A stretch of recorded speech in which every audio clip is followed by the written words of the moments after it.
최 전 원장의 출마 선언 어떻게 평가하시나요? 사실 문재인 정부에서 윤석열 후보도 그렇고 최재형 후보도 그렇고 다 검찰총장, 감사원장, 고위직 했던 분들 아닙니까? 좀 매우 씁쓸해합니다. 그 문재인 대통령의 사랑을 발탁하는 용인술에 큰 문제가 있다. 또 우리는 관리도 제대로 못했다. 이런 스스로 좀 반성을 하면서 그렇다고 그 문재인 정부에 대한 반감을 이용해서 고위직까지 했던 분이 상대방 진영으로 가서 대선 출마하겠다. 출마 선언문을 이렇게 살펴보고 또 일련의 원동을 보면 콘텐츠도 부족하고 제가 보기엔 좀 감히 말씀드리면 함량 부족 아닌가? 이런 분들이 무슨 공직선거 출마자에 나올 수가 있는가? 그런 것만 편성해서 정권을 잡겠다라고 하는 건 허역이다. 이런 생각이 듭니다. 사실 명분이 조금 부족한 건 사실입니다. 근데 일단은 제가 작년 1월에 아마 그런 거를 썼을 거예요. 가만 내버려둬라. 이분 대선 후보 만들지 말아라. 당신들이 정치적으로 흔들게 되면 이건 사법의 문제가 아니라 정치의 문제가 되면 그 문제를 해결하는데 정치를 할 수밖에 없게 되는 상황이 온다. 그게 이제 된 거죠. 최재형 원장한테 얼마나 힘들었습니까? 그때 뭐라 그러냐면 대통령과 코드를 맞춰라. 아니 감사원장이 대통령과 코드를 맞추면 감사원을 없애란 얘기지. 그렇게까지 감사원장님이 대통령의 국정 운영 방향에 대해서 불편하시고 또 맞지 않으시면 사퇴하세요. 그리고 나서 나가서 정치를 하시든지 비판을 하시든지 마음대로 하시라는 얘기입니다. 아시겠어요? 사퇴하고 나가니까 또 뭐라 그러는데 왜 뭐라고 그래? 그렇게 말하는 일부 국회의원들에 대해서 저도 그건 잘못됐다고 저도 인정을 하고 그 사람들에 대해서 비판적 생각을 갖고 있습니다. 제가 선관위원장인데 여러 후보들이 저한테 압력 넣고 불만도 토로하고 공개적으로도 얘기하거든요. 그럼 그에 대한 불만 갖고 저도 대선 출마하는 게 맞겠습니까? 그러니까 지금 이제 본인이 당하신 거랑 이분들이 당한 거랑은 지금 같은 게 아닙니다. 아니, 저도 뭐 대선 출마를 한번 해볼까요? 야, 국민의힘에서 또 영입한다. 이거 지금 커밍아웃 하신 거죠? 그런 거 안 놓칩니다. 야, 충격이 클 텐데. 아, 저 윤석열 그 최재형 이분들 하는 걸 보니까 저도 한번 저는 이 출마 선언문에서 이 얘기는 참 마음에 들었어요. 저는 국방의 의무를 다하고 이웃의 아픔을 함께 나누고 모든 아이들을 가정에서 사랑으로 양육하는 것이 칭찬받을 일이 되기보다는 당연한 일이 되는 품격 있는 나라를 꿈꿉니다. 그러니까 언제부턴가 우리가 당연한 일이 칭찬받을 일이 된 그런 측면도 있거든요. 근데 그것이 이제 당연한 일로 자리 잡게 하겠다. 전 이거는 굉장히 와닿더라고요. 근데 이건 거꾸로 자화자찬입니다. 그렇게 볼 수도 있죠. 누구나 군대를 다녀오고 아이를 기르는 것이 칭찬받는 일이 아니도록 하겠다. 이제 이런 내용이었는데요.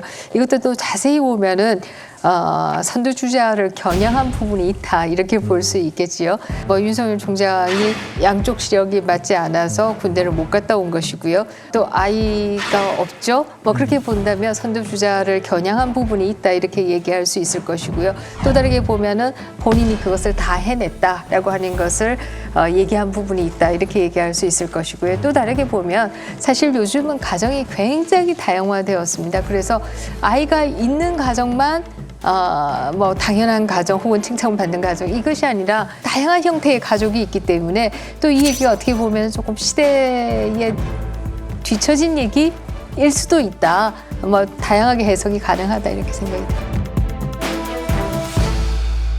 대선 출마 시 기자회견에서 준비 안 됐는데 출마 선언한 것이냐는 기자들의 지적에 최 전 원장은 노력하겠다면서 부족함을 인정했는데요.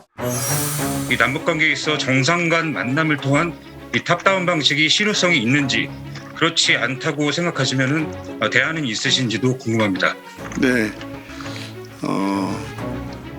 남북 대화 통일을 위한 구체적인 로드맵. 제가 정치에 입문한 지 오래되지 않아서 사실 구체적인 로드맵에 대해서 여러분들에게 지금 말씀드릴 수 있는 상황은 아닙니다. 그래서 여기서 제가 구체적인 답변을 드릴 만큼 충분한 생각을 가지고 있지 않아서 출마 준비가 안 됐다라는 부분, 여러분들이 기대하시는 만큼 국정 전반에 대한 정책에 대한 준비가 되어 있지 않다는 점, 이 점에 대해서는 제가 인정하고 그 부분에 대해서는 앞으로 더욱 노력하겠다는 말씀을 드리겠습니다. 최재형 전 감사원장은 실망스럽기 짝이 없습니다. 국가 리더로서의 공적인 준비와 역량을 증명하는 자리입니다. 증명할 준비가 안 돼 있다고 한다면 공부부터 하시고 경험부터 쌓으시고 차후에 도전하시기 바랍니다. 정치적 중립을 지켜야 하는 감사원장을 뿌리치고 아주 신속하게 국민의힘 입당하고 이렇게까지 강하게 정치를 했어야 하는 필연적인 이유가 좀 약한 것 아닌가 하는 느낌을 받았습니다. 준비 안 된 후보라는 게 너무 쉽게 드러난 것이 아닌가. 아직 경선이 시작되지 않았고 사실 이 두 분이 지금 각광을 받는 이유는 바로 뭐냐면은 정권 교체 열망 때문이에요. 근데 여기서 아무래도 주도권을 가진 것은 윤석열 전 총장인 게 그건 1년 반 동안 당했잖아요.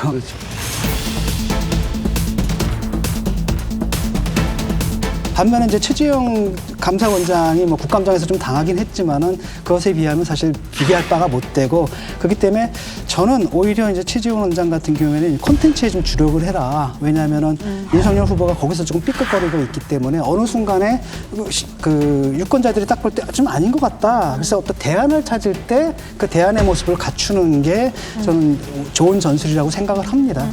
약간은 좀 카리스마가 좀 부족하지 않은가. 그게 이제 최 후보님의 어떤 유일한 단점인 것 같아요. 그래서 사실 지금 윤석열 후보에게 지지도 면에서 아직까지도 밀리는 이유가 좀 윤석열 후보 같은 경우에는 좀 거칠긴 하지만 뭔가 좀 대중적이고 약간 좀 대중의 좀 스킨십이라든가 이런 면에서 좀 더 강렬하다. 우리 최재형 후보님 같은 경우에는 점잖고 선비 기질이 있단 말이에요. 근데 조금은 국민들은 약간은 망가진 모습을 원한다. 그래서 저는 최재형 원장님이 좀 그런 면에서 스핀 닥터를 좀 하나 영입을 해야 된다. 다른 분은 어떻게 생각할지 모르겠습니다만 저는 윤 후보는 좀 락스타 같은 느낌이 있다. 굉장히 시끄럽다. 그러나 굉장히 열광을 일으킨다. 이렇게 보이고요. 최 후보님의 경우에는 포크송, 뭐 혹은 칸츄리송 가수 같은 느낌? 그런 느낌? 굉장히 편안하다 생각이 들고요. 아마 최 원장님 캠프에도 잘 알고 있기 때문에 가장 처음에 등장할 때 머리 파마하는 장면부터 내보였죠. 파마하고 이거 덮으신 것부터 조금 더 요란함을 보이겠다. 아마 이런 의미에서 그렇게 된 것이 아닌가 하는 생각이 그러니까 그게 아마 그런 충고를 많이 들었을 거예요. 좀 이렇게 과일하고 좀 이렇게 아주 과감한 모습을 보여라. 해서 하는데 본인이 자기 아닌 모습을 연출내니까 이렇게 TV에서 보는 그 관전자 입장에서는 너무 좀 억지 춘향 같고 안 어울립니다.